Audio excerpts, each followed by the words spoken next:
Hey guys, just a quick thing. As I transition into, my own expanded consciousness and awareness, I've really learned a lot about life, about relationships, a lot about emotional healing.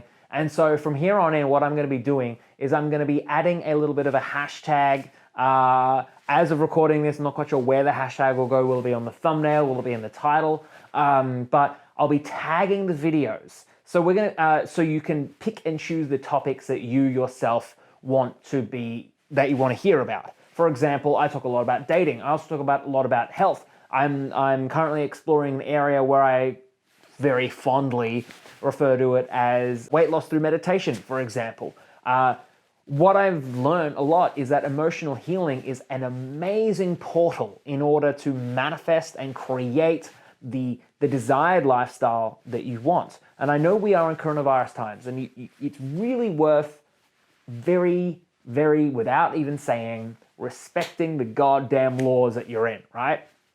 But within the pocket of universe that you have, we have certain emotions that block us from connecting, from creating, from being the very person that we are. So you will have desires, like feel it within you now. You clearly are someone, right, who has desires, wants, dreams, hopes, and sometimes they happen and sometimes they don't, right? And it's these disappointments, it's the very desires themselves that I find actually block us from creating the lifestyle that we want and block us from being the person that were born to be. So that's really what I'm about. I'm about helping people become the person that they were born to be. That also includes having the relationships they were born to have, and soon having the body and business and financial situation that they were born to have as I explore the avenues of emotional healing. So that's what we're going to be talking about just in general. I'm going to be putting that very clearly so you can pick your topics. But in this video, we're going back to a classic Sharon video where we are talking about dating. So I really hope you're excited because we're going to be talking about how to just be better at dating. Now, one funny, controversial thing, right?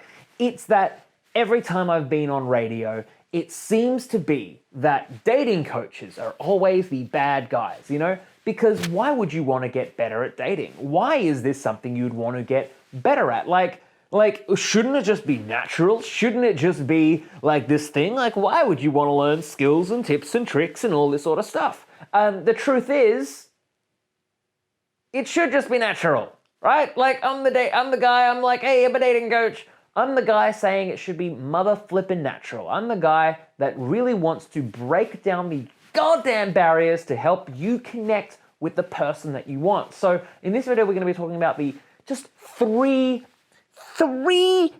emotional things that you can do to yourself in order to help you get better at dating. But really what this is about is getting better at connecting with other goddamn human beings.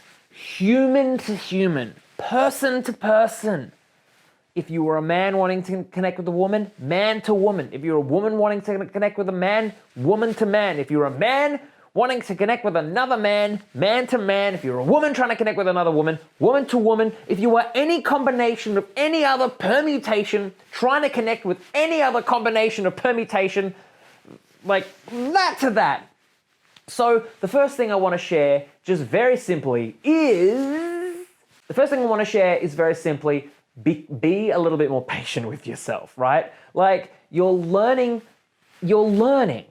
Dating is a skill set, but here's the thing: it's going to be a different skill set to everyone. It is a joke to say that one size fits all. Sometimes it does. Right? Because there are common situations. We are people with emotions, I would say that, if I say, hey, do you know what happiness is? You would know what happiness is just like I would know what happiness is. So we sort of have a shared experience. That being said, your desires, your wants, your dreams are going to be slightly different to my desires, my wants, my dreams. They might be on a similar spectrum, but they generally are different. So it's then important to consider that the skill set that you will be learning will be different to the skill set that other people will be learning. Now, as a coach, My job is to facilitate this learning, right? There might be some tips and tricks and stuff that I give along the way when I'm coaching people one-on-one, but at the end of the day, what I really provide is creating the space for someone in order to create their own style, because what they want is different to what I want. What the kind of relationship they want might be the same, but it also is very unique for them. You know, there are as many styles of relationships, I would say, as there are people on the planet. While some might be similar, some might be different. So you want to be patient with yourself. You are learning a skill set that's unique for you. If you are patient with yourself, you will take the time to create the proper emotional foundations in order for you to be yourself, be comfortable with the person that you desire, all right? The second thing is forgive yourself. I've talked a lot about forgiveness. It's really important. Forgive yourself for your past mistakes. Forgive yourself for the mistakes you are making right now in this present moment. And please, forgive yourself for the mistakes you'll make in the future. It's really important. If you don't forgive yourself, who else is? Karma is mother flippin' real. But the karma that I talk about is the prison and the punishment we put ourselves in. If you have ever hurt someone emotionally or been hurt emotionally, chances are, if we haven't learned to let that go, we would have carried that with us through our whole goddamn life. I know I have. It was only till later that I learned self-forgiveness, that I had actually learned to free myself from the prison that I had given myself. Does this solve the problem? No. But what we want to do is we want to make space for love. We want to make space for the relationships that we want. We want to be okay in allowing ourselves to just be free of the prisons that we burdened ourselves with. And there is a high chance that if you are struggling with your dating life, not saying that you are right now, because I don't know, you might just be interested in just the general healing stuff that I talk about on a regular goddamn daily basis. But if you're going through a journey and you have an emotional hang-up, you gotta forgive yourself. You know, and if you can, forgive the other people for hurting you too. That's the whole thing. If you can do that, you are amazing. Now, the third thing I wanna share is very simply own your desire. Now, this is often a side effect of healing, because very often what I find is it's very hard for people to own up to what they want. You know, often when I'm coaching someone, we have to actually go really deep into their emotions to find out what they really truly want. You know, they might say that they want someone to love, but what they really want is just someone to help them feel less lonely. It's really important to pay attention to what you want and to own that. Now, owning it, as we said before, is a sort of it's a bit of a process. But what I found is that confused people tend to attract people that confuse them, especially in their love life. Strong people tend to attract people that help them become more strong. People who are a little bit perverted and own that and are okay with that, you know, for example, me, and I mean that in the nicest way, will tend to attract those people who help them and allow them to be themselves.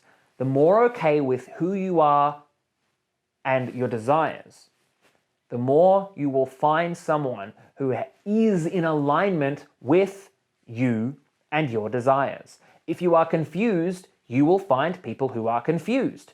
And this is the hard thing for me to say online, because a lot of people will misconstrue this. This is what we often refer to as a nuance point. It's nuanced. You can't always share this online, but I'll share it anyway.